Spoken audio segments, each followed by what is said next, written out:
As a new day dawns here on the farm, you can see the sun rising in the corner. We're going to be doing a lot of planting today. Hello again, I am Jim Bob and welcome back to Seasons in the Valley. Let's just go grab our eggs. Our usual morning routine. There's one other thing I want to get done before we do anything else as well, and that's take the snow tracks off our T8. Now that the snow is gone, we no longer need our snow setup. So we're going to switch this over.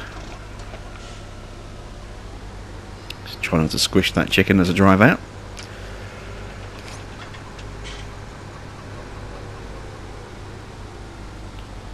There we go. Right, so use our workshop for free, which is always good. Oh, I don't have any money, so I can't afford to put on anything other than standard wheels. Now, I want to put on twin wheels for my mass planting session today, so I'm going to have to take a little bit of cash out. See how we're looking financially. 275 at the moment in terms of our debt. Let's take another 10,000 out.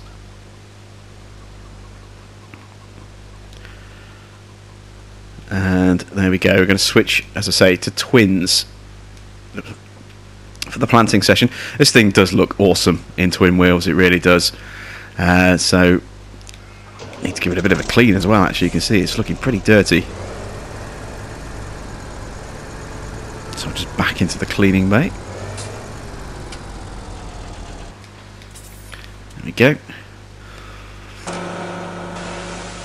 Give it a bit of a quick hose down, just get rid of that mud that we can see around the engine covers.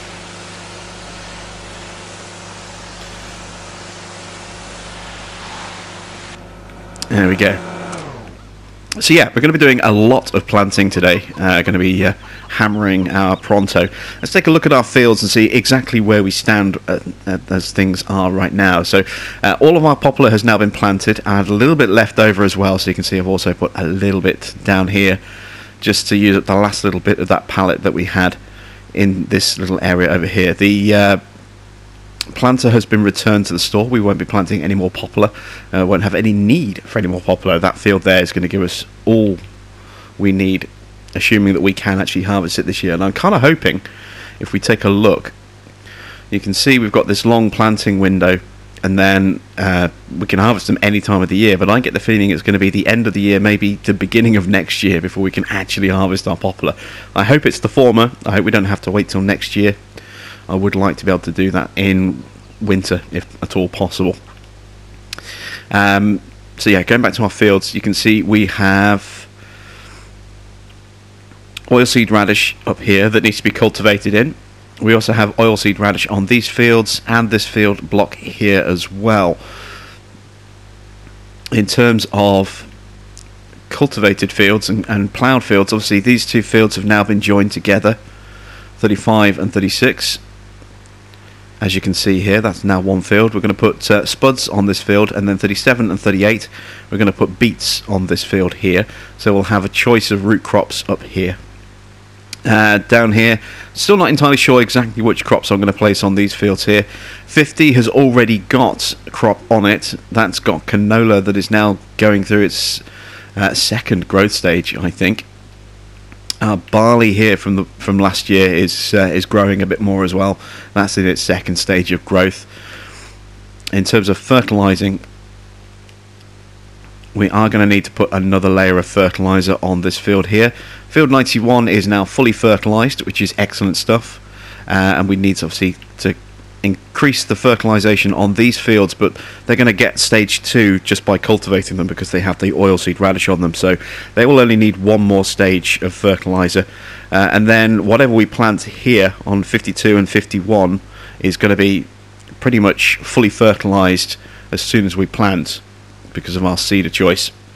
So I'm thinking we're going to put some canola on this field just here, and I'm probably going to put canola on this field as well, and then we're going to put some wheat and barley on these fields up here, and maybe some soybean up here as well. We do have a fair bit of soybean already that we can't sell until the summer, so I'm a little hesitant about putting more soybean down because we might not be here in year 3, so that would be a waste of crop.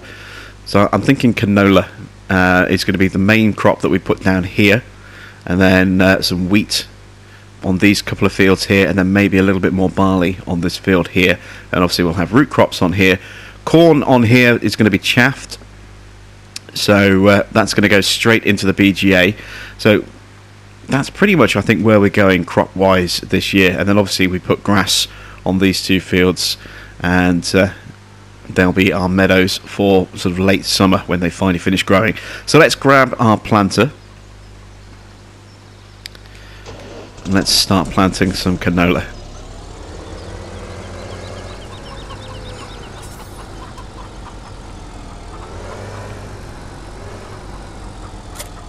So we've still got a little bit of fertilizer left in the tank, and obviously a fair bit of seed as well. We need to top the seed up, and let's change the seed type. There we go.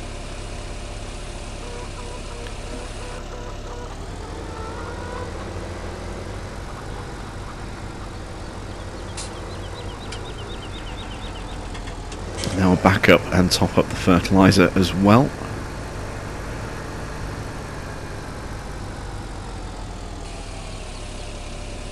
We're going to need to fill the seed tank itself quite a bit today.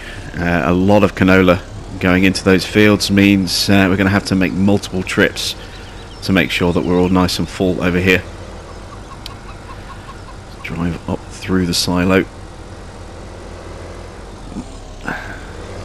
Turned a little bit too tight there. I think we clipped the top of the arch there. Might have to avoid coming through that way with the seeder again next time. We do have this little bit of snow left here. We can't do anything until that snow is gone, planting wise. So let's just go grab, actually we'll use a different, we'll leave that connected up. Let's go grab the T7 and our cultivator. We could even perhaps use the T6, but I'll grab the T7. We're going to cultivate out those little bits of snow. Hopefully we can actually get rid of that nice and easily. I know we can do it with a plough, but if we can do it with a cultivator, that'll save us a bit of hassle, because we can then take that off and cultivate those other fields that have oilseed radish on them as well.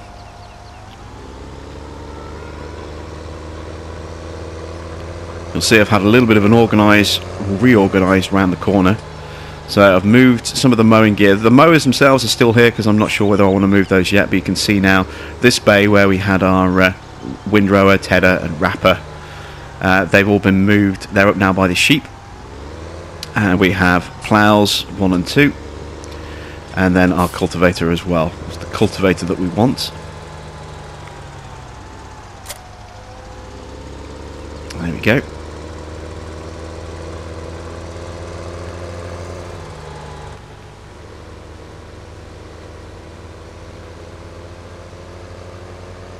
And you can see coming into view, here is where the equipment is now stored. I do need to restart the Juno as well. So there's our windrower, there's our bale wrapper with bale pusher, and also our tedder as well. Let's get this restarted. Find the centre, make sure it's lined up nice and straight. Yeah, that looks pretty straight to me. Okay, so centre is about here. So let's get that restarted. That'll collect all that grass and throw it straight back into the food trough for us. I've seen some people use buckets and then just dump into a trailer. I've seen some people use conveyor belts and then again dump into a trailer. It's kind of I personally think that's a bad idea, because the grass that's in the trough is protected. Grass that's in a silo is protected. Grass that is left out here in the food area and not cleared away will start to rot if it's just left there. And within 2 days, you know, it'll completely be gone.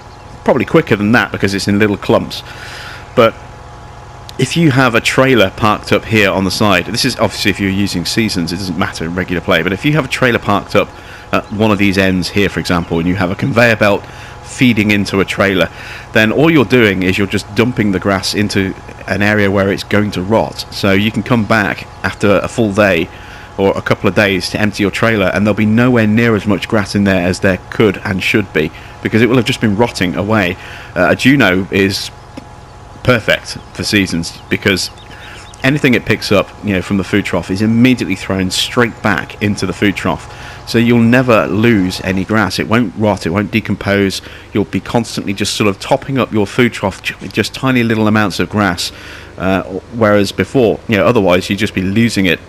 It would be decaying and rotting away, and there would be kind of no real point to actually trying to collect the grass.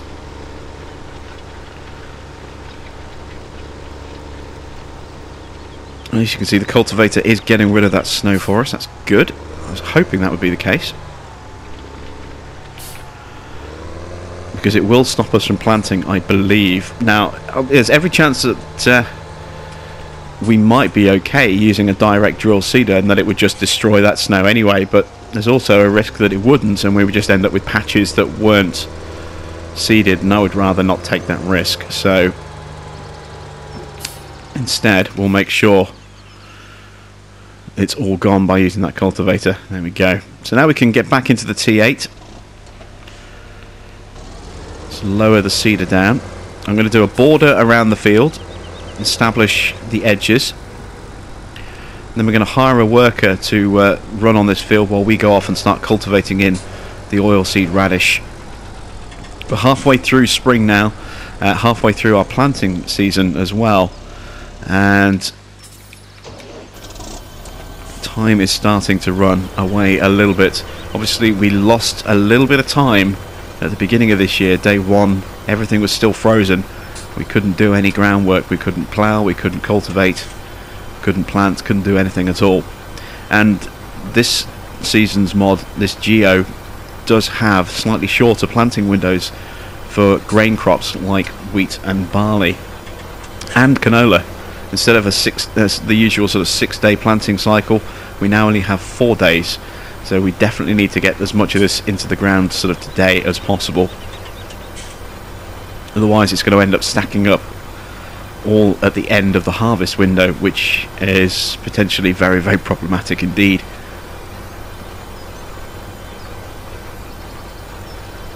This area, as you can see, we are going to cultivate this bit of ground where all these bushes and shrubs are.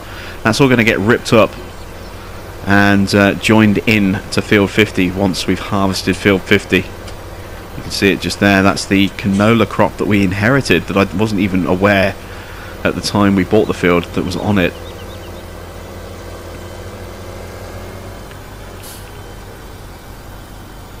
So we're going to have a massive amount of canola here. This is going to be our big money crop for this year, is canola.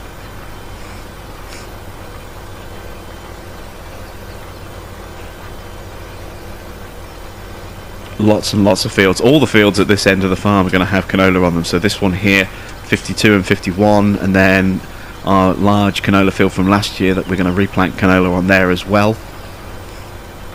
We're going to have a very large volume of that crop to sell, and hopefully we'll get a very, very good price for it. And as I say, we may stay here for a 3rd year.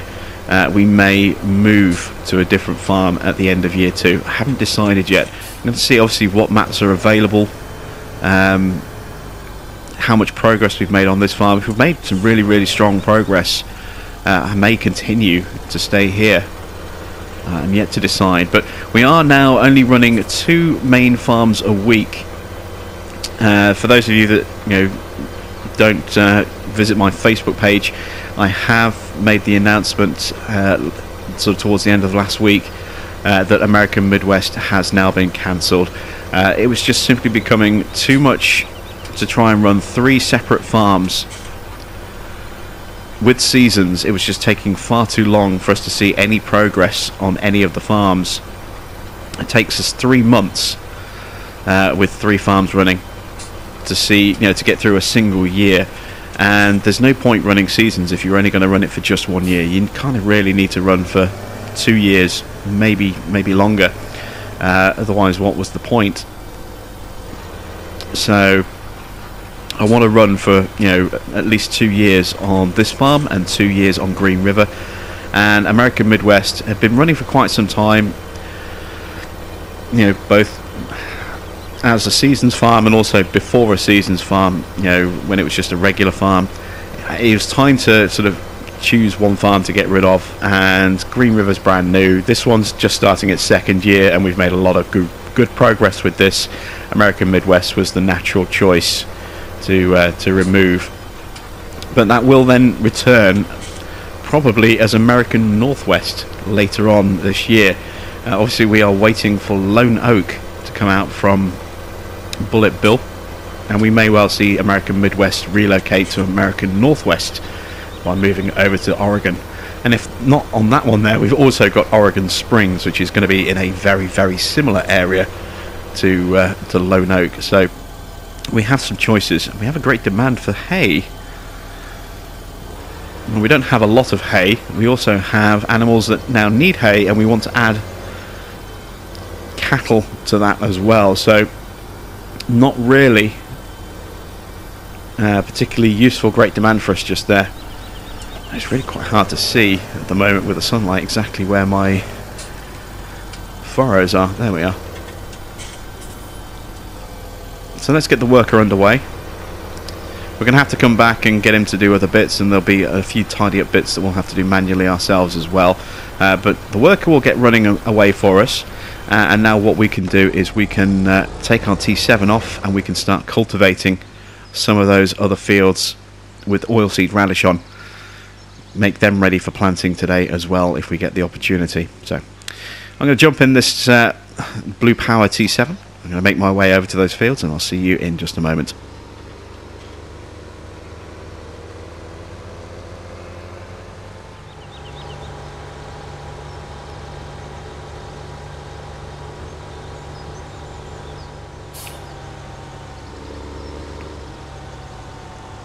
Okay, so here we are at the fields that we purchased towards the end of last year. Those three small fields, 44, 45 and 46.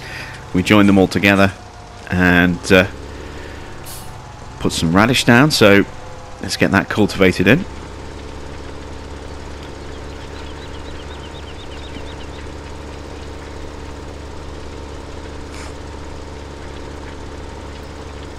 Turn off our beacons now we've moved off the road.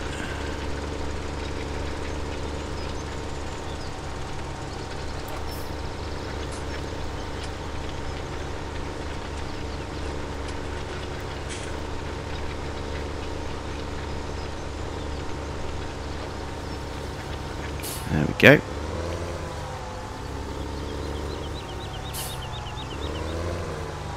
It's a good sized field this. We can definitely get a decent crop return on this field here. And so we've got quite a bit of cultivating we need to do. You can see there is the fields that last year had soybean on them. You can see that they both have oilseed radish on them that's going to need cultivating as well. What I'm going to do is I'm going to manually cultivate this field, and then I'm going to set the cultivator, the worker, loose on the other two fields, and we're going to take over the seeding.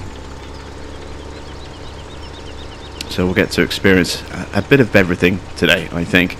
And you can see that sun really is shining across at a really nice angle. Gives us a really nice kind of scenic shot here. The way the light is bouncing off our crops and the grass field, you know, in front of us, through the trees. As I said, Seasons just gives you so many very pretty camera shots. It really does. As the season progresses and just as a day progresses as well, and the sun shifts in the sky, we get these sweeping lighting angles. We get some really nice shots. I mean, there, look, just that looks fantastic.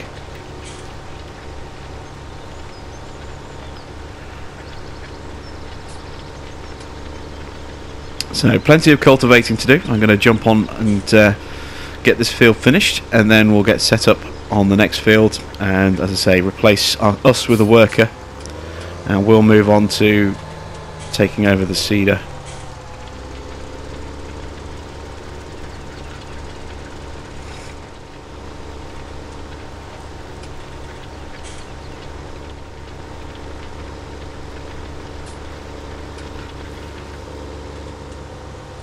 So just this final strip here. We've been having all sorts of issues with our worker on the other field. I've had to constantly restart him. He's not exactly been the most useful worker, which is why I think it's probably a better idea for us to run the seeder.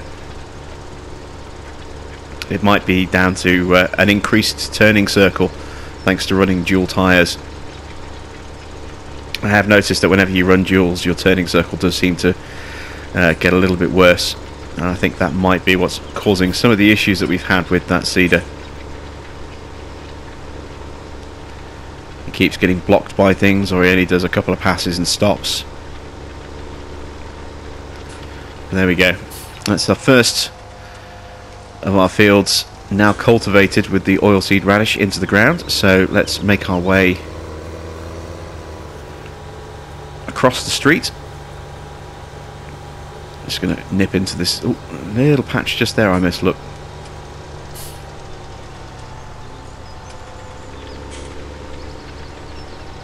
There we go.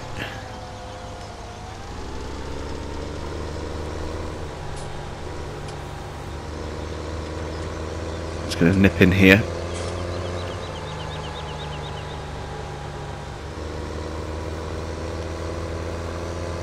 Now I did toy with the idea of actually removing... Oh, what? We have a... Oh, of course. Remember how I said certain trees were getting in the way and are grown back? Here is one of them. This tree has just grown back as a result of us updating the map. I forgot all about that tree there. So we're going to have to remove that... dear oh dear. I had toyed with the idea of linking these two fields together by turning off the box and just ploughing across that gap. If we're here next year, then we'll definitely do that, but this year I don't think we will. So we'll leave that up like that. I kind of like having this field fenced off, but yeah, we're going to have to remove that tree. That's definitely going to be an issue for us. So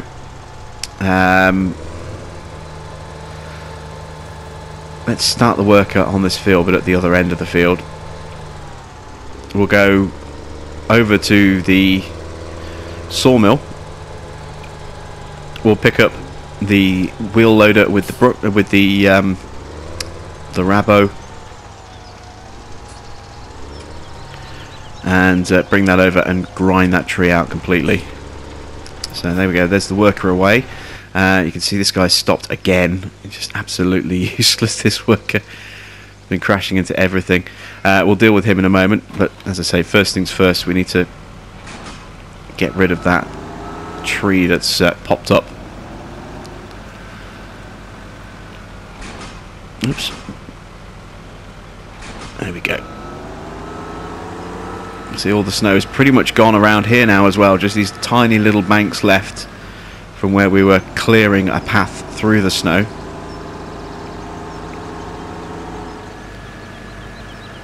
And then we've got a big pile just there, sort of near those parking spots. That car is finally starting to see the light of day again.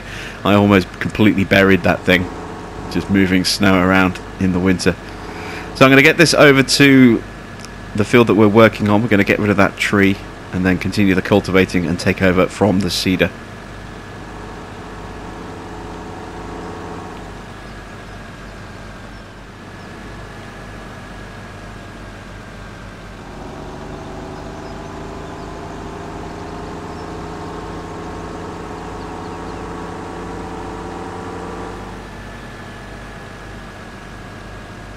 And you see our worker has stopped on this field as well. We're having some real issues with our workers today.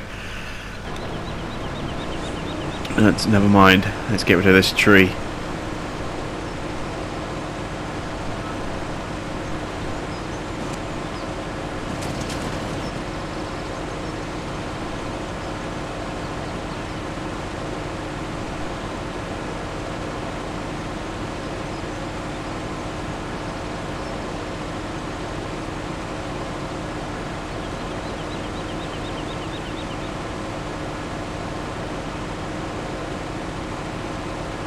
Hopefully this isn't going to damage the crop. The plough section of this isn't turned on, so it shouldn't cause any issues to the crop on the ground.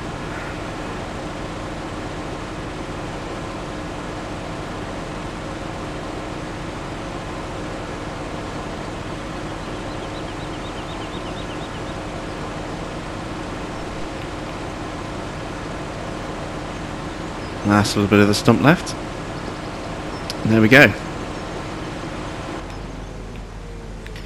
Oops, turn the engine off, not the grinder there. So just back this up for a second. I'll get this restarted in a moment. I want to get that worker up and running again first. So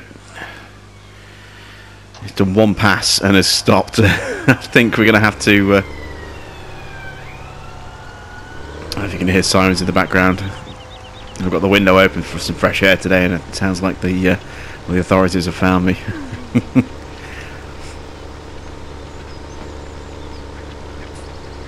Yeah, we'll do this little headland here. Give us a little bit more turning room. That should hopefully stop the worker from constantly stopping after every pass.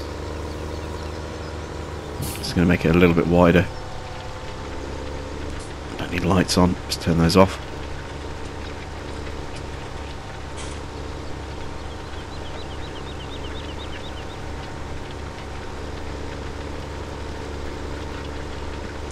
There we go. Now hopefully our worker should be able to run pretty much uninterrupted up and down this field. I may have to do the same at the other end as well, we'll see, but we'll send him off. There we go. So we can take this back to the sawmill now.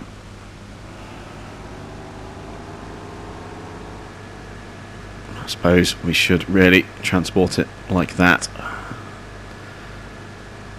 So yeah, I'll get this back to the sawmill, and then we will assume control of our seeder and carry on seeding some canola.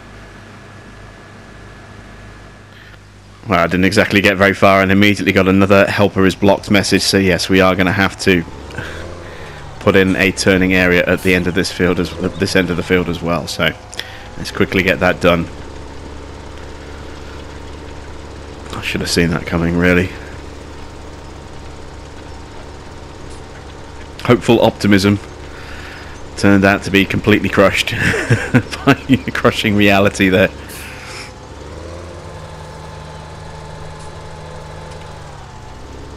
Again, we'll make it a little bit wider.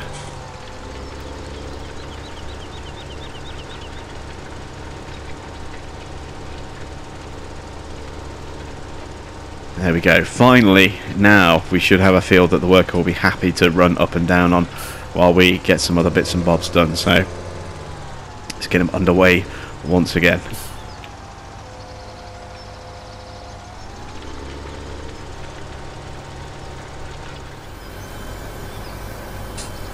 So we're now back in control of the T8, ready to finish seeding this field here. Let's get ourselves lined up.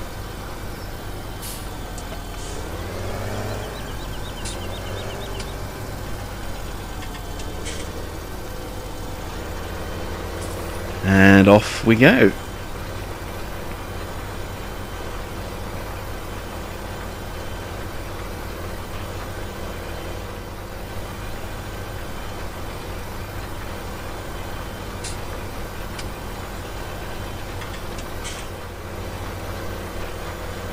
As you can see, we're burning through seed at a pretty fast rate.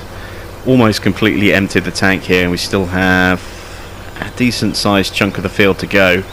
So we're going to have to go and do a refill, and I'm going to do it at the end of this pass.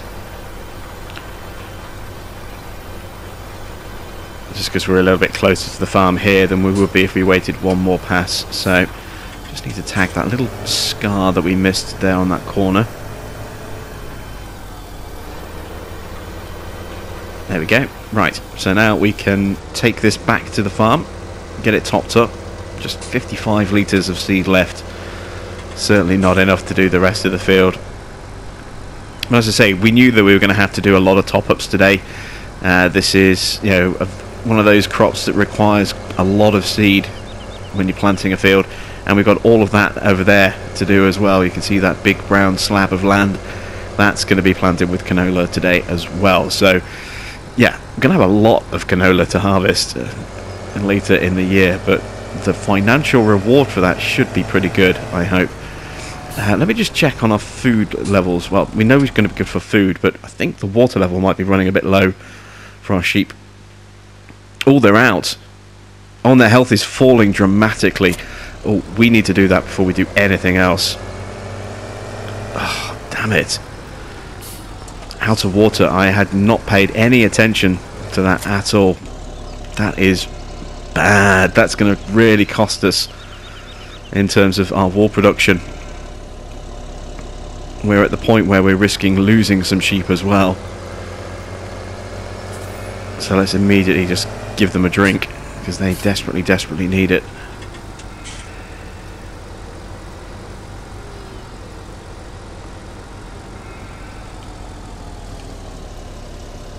There we go. Let's just double check that again. So 57. We've got 39 sheep. We have lost some sheep, look. We bought in, what was it, 42? We've lost 3 sheep. Ooh, not good. Not good at all. They are running a little bit low on grass, but we can top that up a little bit later. But yeah, we've lost 3 sheep. And this is breeding season as well, I think. No, not quite. Maybe summer's breeding season. Or maybe they're just not healthy enough to breed. I thought spring might be breeding season. They are making some wool now. But yeah, not good that we've actually lost at least 3 sheep there. Not good at all. Let's try and get this lined up nice and straight. Or straightish.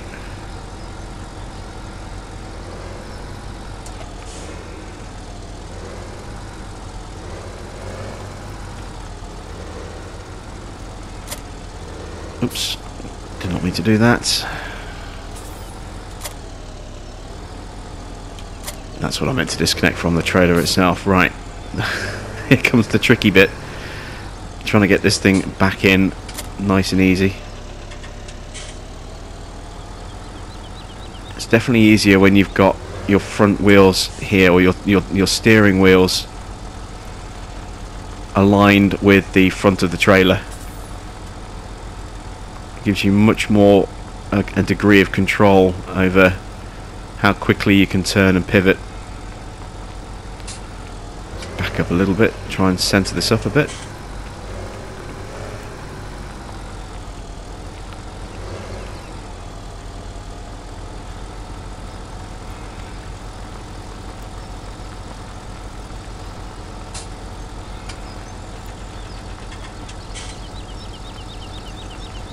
There we go. Much, much better. Beautiful. So, back onto updating our, refilling our seeder, and then finishing off that field there. But yeah, I'm disappointed in myself for not paying attention. Still not really that used to animals on seasons, and I completely forgot to check their water levels, so I'm going to have to get in the habit of doing that sort of at least every other day, if not every day, just to make sure, you know, check their levels, even if I don't necessarily do anything to them, because otherwise they are going to start dropping like flies if I forget their water like that again, and we can't afford to lose any more.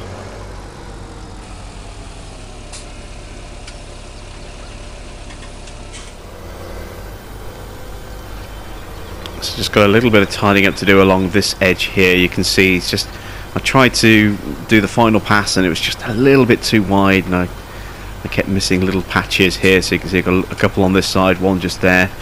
We'll quickly tack those.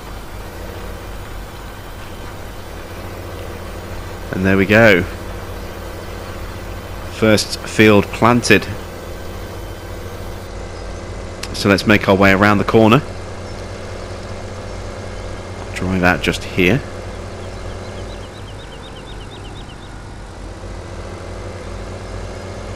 And the great thing is these roads are wide enough that you can actually drive dual-tired tractors quite comfortably along these roads. We don't get the opportunity to do this on sort of UK maps because the roads are quite narrow, and more often than not we tend to collide with oncoming traffic if we try and do that, or we have to, you know, straddle the road like this to allow everything to pass. A little bit easier this time out. Our worker seems to have finished on the oilseed radish, so I'm going to get a worker started on this field. Again, I'm probably going to have to do a border to put some turning room in. So I want to start here on this corner. I'll put a border in, I'll get the worker started,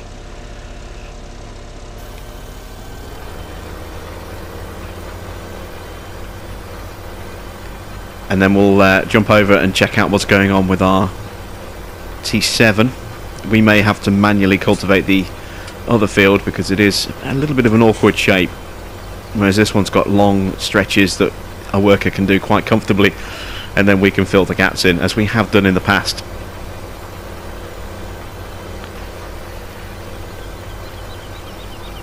So let's get this border up and running.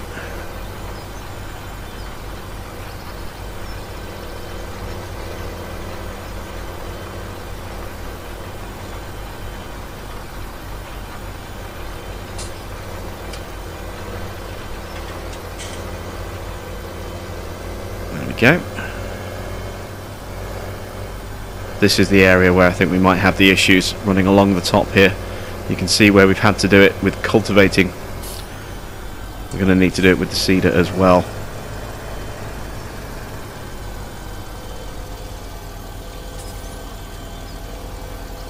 So seeder down.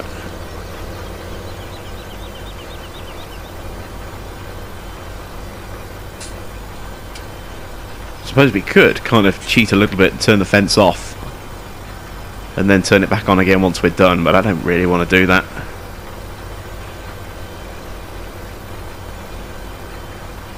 If we put this section in here, our workers should be able to handle everything, you know, everything else for us.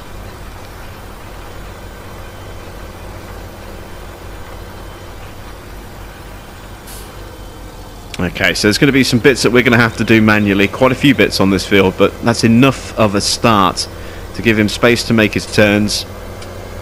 So we're going to get him underway back over on that long straight edge, and he'll run up and down this field like that while we're sorting out the cultivating.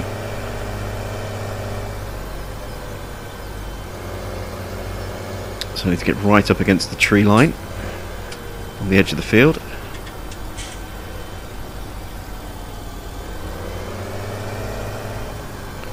Go. Just get through here, beacons off, and start the worker. Just want to make sure he gets past this corner fine. He should do. Yeah, there we go, no problems at all. So let's jump back to the T7. See, this field is done. So yeah, we're going to have to go and at least do a big chunk of the other field. We may as well end up doing that whole field ourselves.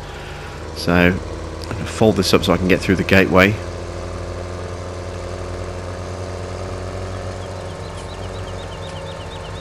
And we'll do wheat and barley on these fields so we can afford to get a nice good chunk of straw, so that we can make our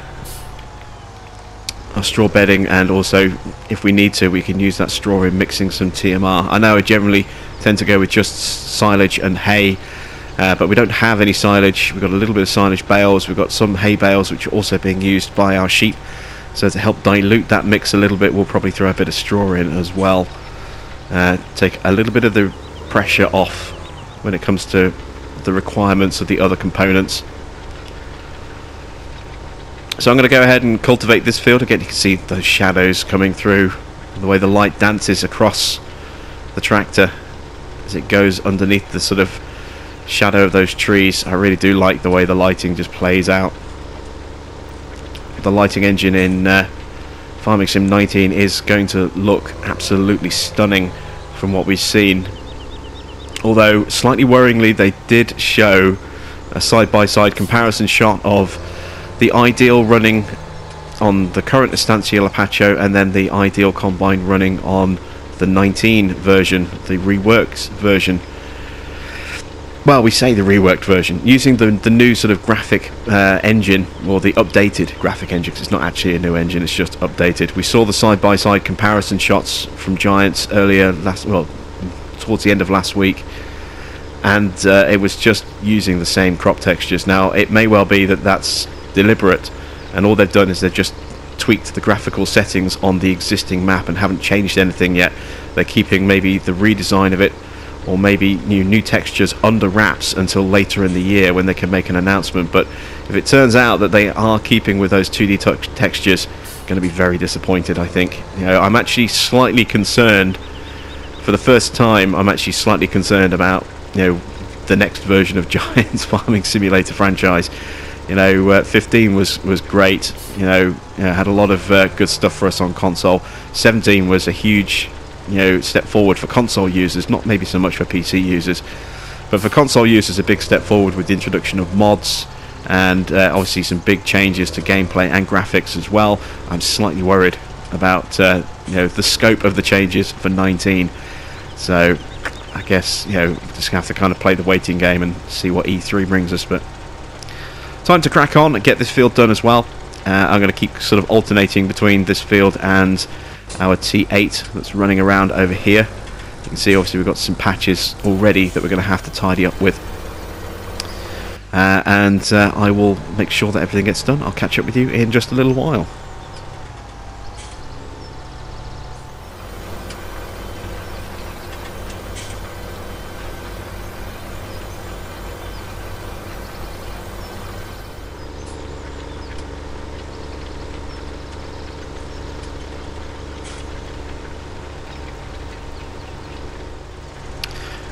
Helper O has stopped work unexpectedly. The tank is empty, so we've already burnt through another full tank of seed. We may as well get this field finished before we switch back over, because it's not much left. As you can see, we've only got a couple of passes, so I'm going to finish this field off, and then I'm going to drive this worker over to our cornfields, fields 2 and 6 that are linked together, and start the worker cultivating away on that field, and then we'll sort of take over again on the seeder, get it refilled, and manually plant the rest of that field over there, because he'll have made a nice good chunk for us. Where is he now? I'm trying to see on the red. It's about halfway through the field by the look of it. Maybe actually slightly more than halfway through the field in terms of that sort of central section. We've still obviously got all the side pieces that need to be planted as well, and then tidy up the edges. But that shouldn't take us too much longer, and then hopefully we can then start putting in the wheat and the barley up here as well.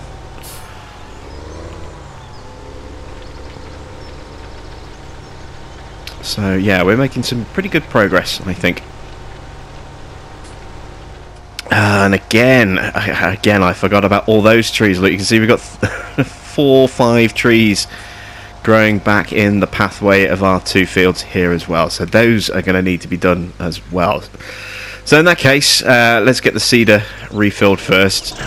We'll get that sort of get a worker back up and running on here again, just to keep things ticking over. We'll have to grab the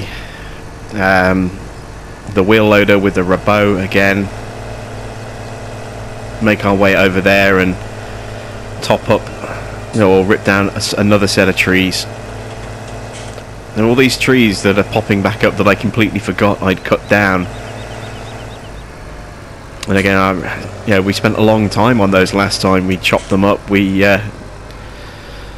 carried them over in sections to the sawmill and tried to sell them as lumber, and it was a lot of work indeed.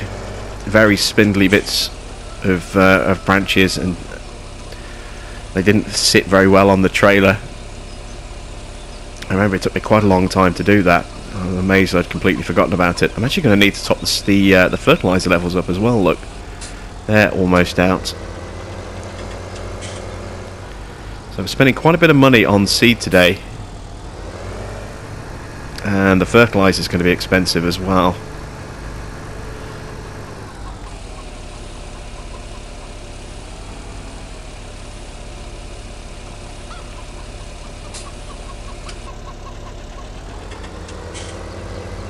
There we go. So there's another 6 grand spent on product there.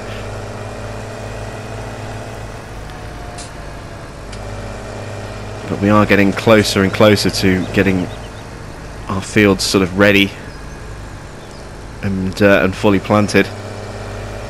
And it's just one of those unfortunate expenses that we do kind of have to deal with. So let's unfold and get this guy back in position.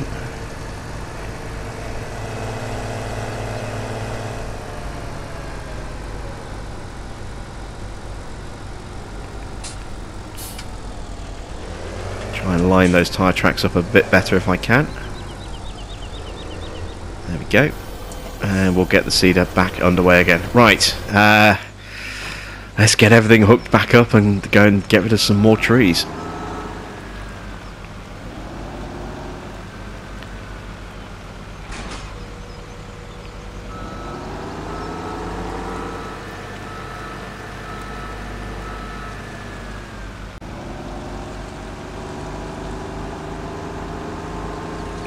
I think we'll make our way out across this bridge this time, save ourselves a little bit of a journey.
Almost completed this field. Most of this has been done by the worker, which has helped us out tremendously, but I've had to go in and do a lot of tidying up in places. You can see where I've done some patches sort of just there on that edge to get the bits that he's missed. I've also filled in the gap over there on that sort of corner piece by those trees. That's been done as well. I've redone the top section. So all that's left now is just this kind of little triangular piece here on this edge, and then just the other side of the trees there as well, where it ropes around the corner of the road there. That's all that's left. So this field is almost completely done now, and that's all of our canola planted for this year's harvest. So all that remains now is to kind of do our root crops, which we'll do tomorrow, and also we'll get our wheat and barley in the field. We'll do that later today. Might have to do some of that off camera. It depends how much time I've got left in the on the recording, whether I can squeeze some of that footage in as well.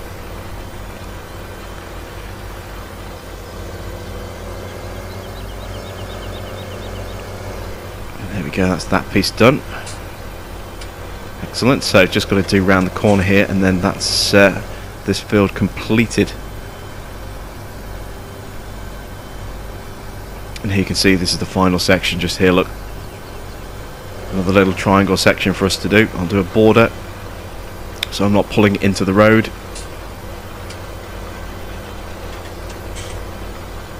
There we go. But I'll just do it this way. This will be quicker, I think. A few quick passes like this. So yeah, I've got wheat left to plant. I'm going to do 2 fields of wheat. I've decided I'm not going to put more barley down. We've already got a nice good barley field just here, so I'll just stick with just 1 crop and go with some wheat. That way we're kind of covered on prices, and also for great demands if we get them. We'll have some barley to sell and some wheat to sell. And oh, the weather symbol has changed. Are we about to get some darkened cloudy skies, I wonder? Alright, there we go. This field is done, so I'm going to take the seeder up to those fields that we just finished cultivating, get those planted. Our cultivator is currently busy working away, stripping out that last of that oilseed radish, ready for our cornfield on day 5. So we still have a couple of days worth of planting to do. And obviously we're going to have some fertilising and some weeding to get done as well soon, as the rest of our crops start to grow in a bit. And then we've got all of our mowing and animal care to take care of in the summer as well. Plus we'll be bringing in some dairy cows. So a lot to look forward to over the next few weeks of footage on the channel here. I'm going to jump onto this next field and get started straight away on that.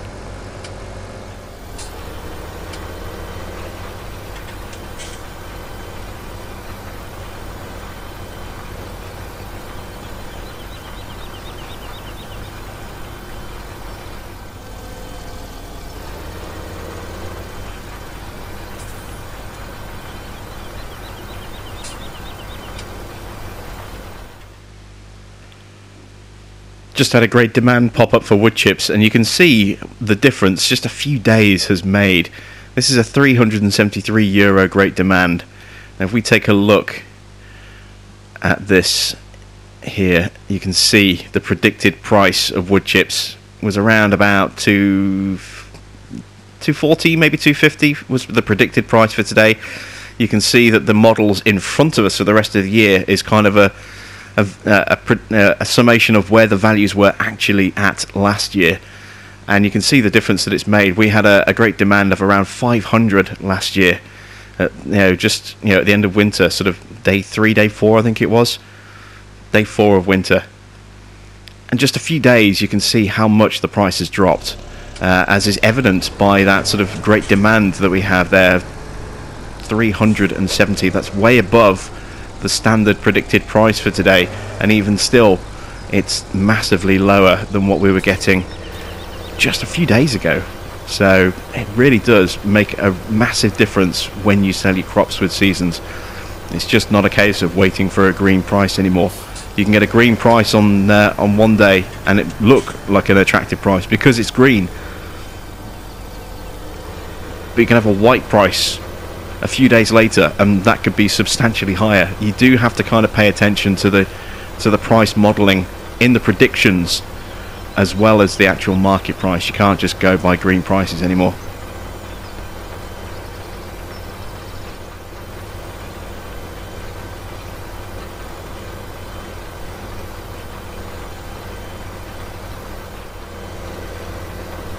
Almost done here on field 26, as you can see. It's got a kind of a couple of passes left in the middle. I think I've just about got enough seed to be able to finish this field off.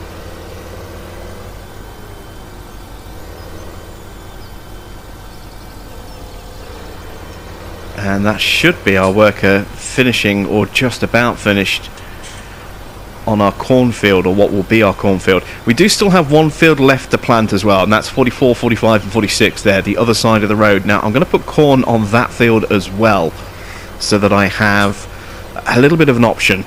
I can either chaff that for silage at the BGA, or I can chaff it for silage at the main farm, which we can then use in our feed mix. I'm probably going to do that.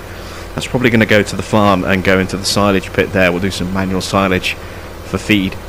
Obviously we are going to be getting some dairy livestock into the farm this year, and we don't have enough supplies, I don't think, so we'll be able to do that, and then we can always transport some of that over to the BGA and sell it if we get enough left over as well. So that's pretty much it for the seeding. We've got everything that we needed to get done today done. Let's just quickly check in over here. Oh, just a little patches left over there. I've kind of been tidying up bits on here as he's been going along, just cleaning those last little tufts away. So there we go, another busy and full day of work completed. Tomorrow we're going to be putting potatoes and beets into the ground. You can see in our planting windows, we'll be about halfway through the planting window tomorrow for potatoes and beets. And tomorrow we also enter the, well, today actually we entered the day, the planting window for corn. So we'll get those done tomorrow as well. We've got to wait for our poplar to grow. Our grass is kind of growing slowly. We do have, a couple of fields that we can work on while we're waiting on our new meadows to get done. We're going to have crops that need to be fertilised, and then in the summer, that's when things are going to start kicking off quite quickly. So we'll have mowing and hay work to do. We'll have a little bit of grass work to do, We'll certainly have some crops that need to be harvested as well as fertilised, and towards the end of summer we should have corn that needs to be chaffed and turned into silage as well. So a lot still to come this year. That's it for this episode though. Thanks for watching. I am Jim Bob, and I will catch you all again back here on Seasons in the Valley very soon.